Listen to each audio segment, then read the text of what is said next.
అమరుల కుటుంబాలకు అండగా ఉంటామని భరోసా. అందరూ కూడా గుర్తుపెట్టుకోండి, గతంలో అసలు వాస్తవానికి తెలంగాణ రాష్ట్రం ఏర్పడ్డది, తెలంగాణ రాష్ట్రానికి ప్రాణం పోసుకుంది, పురుడు పోసుకుంది, ప్రత్యేక రాష్ట్రం ఏర్పడ్డది అంటే మొట్టమొదటి స్థానం ఎవరిది, ఫస్ట్ ప్రయారిటీ ఎవరిది ఉంటుందంటే అది అమరులైన కుటుంబాలదే, అమరులైన ఆ యొక్క వ్యక్తులదే ఉంటుంది. ఇది గుర్తుపెట్టుకోండి. అమరులైన ఆ వ్యక్తుల తరువాతనే, అమర వీరుల తరువాతనే నువ్వైనా, నేనైనా, కేసీఆర్ అయినా, రేవంత్ రెడ్డి అయినా, బాపైనా, అన్నైనా, ఎవరైనా సరే కూడా ఉద్యమకారులు కూడా. ఎందుకంటే ప్రాణాలు ఇవ్వడం కంటే గొప్పదేమో ఉండదు. గుర్తుపెట్టుకోండి, ఈ ఉద్యమంలో తెగించి కొట్లాడినా, సావు నోట్ల తలకాయ పెట్టినా, అసెంబ్లీలో అరిచినా, ఢిల్లీకి పోయినా, ధర్నాలు చేసినా, వంటవార్పు చేసినా, ర్యాలీలు చేసినా, ఉరికినా, నడిచినా, ఎన్ని చేసినా కూడా ప్రాణాలు ఇవ్వడం తర్వాతనే ఈ యొక్క పోరాటాలన్నీ కూడా ముందంజలో ఉండేది ఎవరంటే అమరులైన వాళ్ళు, అమరవీరులు. ఫస్ట్ ప్రయారిటీ ఇవ్వాల్సింది మనం వాళ్ళకు.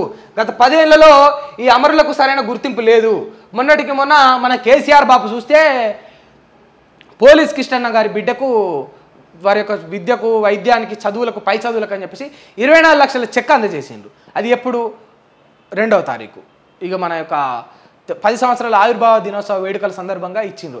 అదే పని మీరు గతంలో పోతావని దానికేం సెక్రటరేట్కి ఎన్ని కోట్లు పెట్టిరు, 600 కోట్లు ఏమో పెట్టిరు, 600 కోట్లు 500 కోట్లు పెట్టిరు. అన్ని కోట్లు దానికి పెట్టేవాళ్ళు.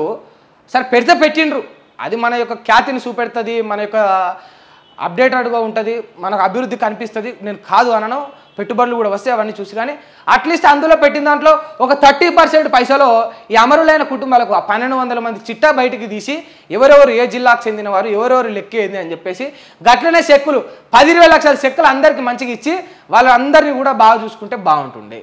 అందరికీ న్యాయం జరగలే, ఏదో ఆషామాషి అట్లా అన్నట్టు ఇచ్చారు. ఇక రేవంత్ అన్న మస్తు మాటలు చెప్పిండు. మా రేవంత్ అన్న అద్భుతమైన మాటలు చెప్పిండు. ఏమన్నాడు, కేసీఆర్ ఉద్యమకారులను ముంచిండు, కేసీఆర్ ఉద్యమకారుల పైన, వాళ్ళ శవాల పైన నడుచుకుంటూ వచ్చి తెలంగాణ రాష్ట్రంలోని సీఎం కుర్చీలో కూర్చుండు అన్నాడు.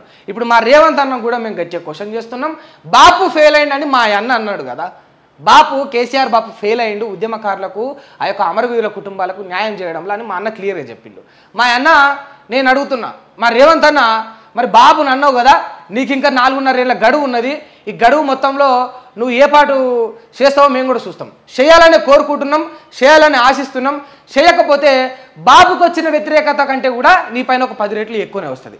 ఇన్ కేస్ మీరు చెప్పిరు కదా అమరుల కుటుంబాలకు అండగా ఉంటామని భరోసా మీరు ఇచ్చారు కదా, ఇది గాలి మాటలు అయితే కాదు, ఏదో పేపర్లో ఒక స్టేట్మెంట్ ఇచ్చేసినాం, మీడియా కూడా ఒక మాట మాట్లాడేసినాం, అయిపోయింది, అమరులకు ధీమా అన్నం, మళ్ళీ మర్చిపోతారనుకుంటే అది అవ్వదు. అది తీవ్ర వ్యతిరేకత వస్తుంది. ఎందుకంటే మీరు వైన్సుల గురించి వెళ్ళి, మందు గురించి వెళ్ళి ఎక్కలేని ముచ్చట్లన్నీ చెప్పారు. ఎవరిపైన, బాపు పైన. చివరికి బాపు కంటే ఎక్కువ మద్యాన్ని ఈ రాష్ట్రంలో నేడు సప్లై చేస్తా ఉన్నారు. కొత్త కొత్త బ్రాండ్లు రిలీజ్ చేసుకొస్తా ఉన్నారు. మహారాష్ట్ర నుంచి వెళ్ళి ఏంటంటే సోమ్ డిస్టిలరీస్ కంపెనీ నుంచి వెళ్ళి హంటర్ బీరాట ఏదో 10,000 అట, నిన్న మొన్న ఏదో 5,000 చూసిన, ఇప్పుడు ఇక 10,000 అట. అంత పవర్ ఉంటుంది అట దాయితే. మద్యాన్నే వద్దన్న నువ్వు, మందు మీద తాగుబోతులను చేస్తున్నా నువ్వు, ఎట్లనే రేవంత్ అన్న మళ్ళీ నువ్వే గిట్ల చేస్తే నీకైనా న్యాయం అయితే అదే నేను ప్రతిరోజు చెప్తున్నా. సరే ఇక మందు ముచ్చటంటే ఇక నువ్వు వద్దన్నా కాదన్నా తెలంగాణ ప్రజలు తాగుతారు, తాగుట్లో ముందు ఉంటారు, తప్పే ఉన్నది. కొందరికి అవమానం అనిపిస్తుండొచ్చు, కొందరికి ఇబ్బంది అనిపిస్తుండొచ్చు, కొందరికి మండుతుండొచ్చు. తెలంగాణ ప్రజలు తాగుతారంటే తాగుతారు కదా. ఓ దసరా పండుగ వస్తే, ఓ దీపావళి వస్తే, ఏదో సంక్రాంతి వస్తే హైయెస్ట్ రికార్డ్ ఇది తెలంగాణ.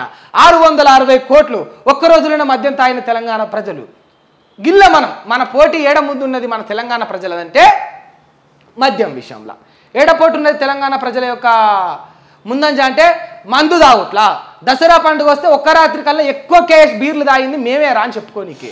విద్యలో ముందుండదు, వైద్యంలో ముందుండదు, చదువుల్లో ముందుండదు, అభివృద్ధిలో ముందుండదు.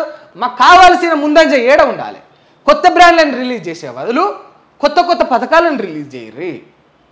కొత్త కొత్త మందు బ్రాండ్లను తీసుకొచ్చే బదులు మీరు మా నాణ్యమైన రోడ్లు వేయర్రి, కొత్త కొత్త హాస్పిటల్స్ కట్టిపోయినరి, కొత్త కొత్త స్కూల్స్ కట్టిపోయినరి. పాడుబడ్డ టాయిలెట్స్ కాడ పిల్లలు, చిన్న చిన్న పిల్లలు ఆ టాయిలెట్స్ యూజ్ చేసుకోవాలంటే బయట నుంచి ఏ పూరంబో గాడు చూస్తాడు, ఎవరికి ఎట్లా కనిపిస్తుంది అని ఇజ్జత్కి కూడా వాళ్ళకు పోలేని పరిస్థితి వచ్చింది. అటువంటి సరైన నిర్మాణం లేని కూలిపోయిన టాయిలెట్స్ శిథిలావస్థలో పడిపోయినాయి ఎన్నో ఉన్నాయి ఈ తెలంగాణ రాష్ట్రంలో. వాటిని కొత్తగా చేయండి, వాటికి మళ్ళా దాన్ని పునఃసమీకరించుండ్రి, గవి కదా చేయాలి. ఈ మందులు గివి మన్ను మసాలాలు లోగోలు దీనిపైన లేందో పోని లొల్లి మన ఈ యొక్క ప్రతిపక్షం కూడా వీళ్ళు ఈ పనికిమాలిన ముచ్చట్లు చేస్తూ ఉంటే దాని గురించి ధర్నాలు అడగాలే గట్టిగా. ప్రతిపక్షాలంటే ఎందుకున్నాయి? నువ్వు మార్చాల్సింది లోగో కాదే రేవంత్ అన్న, నువ్వు మార్చాల్సింది తెలంగాణ బతుకులని క్లియర్గా చెప్పాలి. ఆ ముచ్చట చెప్పరు. ఈ లోగో మారుస్తారనగానే చార్మినార్ కాడుకురికి ధర్నా, లోగో మారుస్తారనగానే వరంగల్ కాకతీయ తోరణం కాడుకురికి ధర్నా.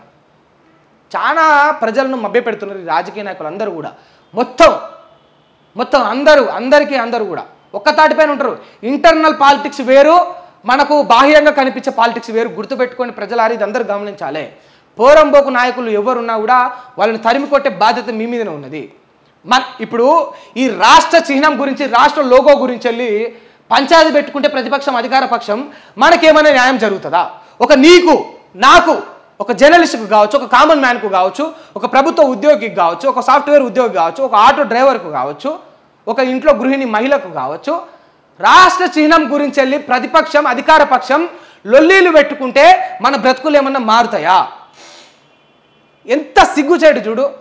ప్రజా సమస్యలపైన మాట్లాడాల్సిన వాళ్ళు, ప్రజా సమస్యల గురించి ఆలోచించాల్సిన వాళ్ళు పనికిమాలిన ముచ్చట ముందటేసుకొని కాలం వెళ్ళబుచ్చుతూ ఉన్నారు. 5 ఏళ్లలో 2.5 సంవత్సరాలు ఎట్లా ముగిసిపోతుందంటే నువ్వు నేను గుద్దుకోనికి తన్నుకోలానికే ఈ ప్రతిపక్షాలు అధికార పక్షాలు. ఇంకో 2.5 ఏళ్ళు మళ్ళీ వాడు దోసుకుండు వీడు దోసుకుండు అని చెప్పేసి ప్రచారం చేయడానికి ఎన్నికల టైంలో పాలన ఉండదు, ప్రజలకు మంచి చేయడం ఉండదు.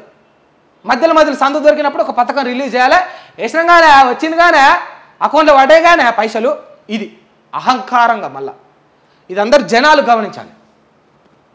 చూస్తాం, మీరు హామీ ఇచ్చిర్రు ఉద్యమకారులకు న్యాయం చేయాలి, అమరవీరులైన కుటుంబాలను ఆదుకోవాలి.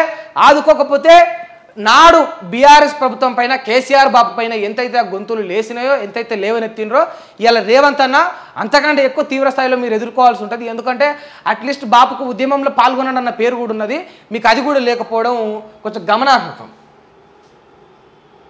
ఎవరెవరు ఉన్నారు ఇక ఈడ మంత్రులు, ఉద్యమకారులైన మంత్రులట.